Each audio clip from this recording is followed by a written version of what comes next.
Hi everybody, I'll be talking about the correlation between habits and prevalence of non-specific lower back pain in modern adolescents. So a quick introduction to myself. I am a rising senior in my school, Branksome Hall Asia, here in South Korea. I am president of our student council and I also lead the varsity volleyball team. I am very passionate about health sciences and aspire to be in the medical field someday. So compared to COVID-19 or other infectious diseases, non-specific lower back pain may not seem as important. However, it is a health factor we must all be aware of due to the likeliness of having it ourselves. What exactly is it though? It is the pain present in areas between the last rib and gluteal fold, and non-specific simply means that it is the reason behind the pain is not due to any specific diseases. Back pain in adulthood is a very common health problem, but more and more adolescents are reported to have LBP. LBP does negatively impact one's quality of life, and by changing minor habitual habits, we can easily mitigate the effects or even prevent it. Annually speaking, American workers take approximately 149 million days off of work due to LBP, and LBP is the second most common reason for disability in the United States.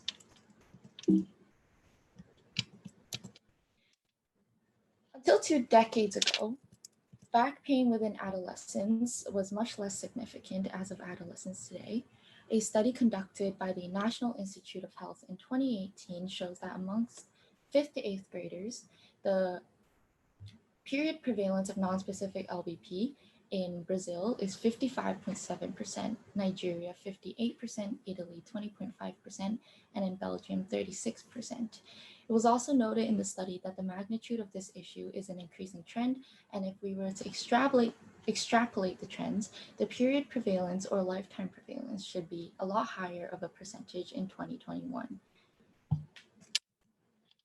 What is the reason behind LBP or the increasing trend of LBP in adolescents?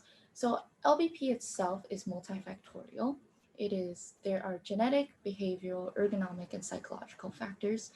But if we narrow it down to notable habitual factors, there are 3 factors that we can conclude as the top or most impactful factors, and these are watching television, playing video games, and carrying a heavy school bag or satchel.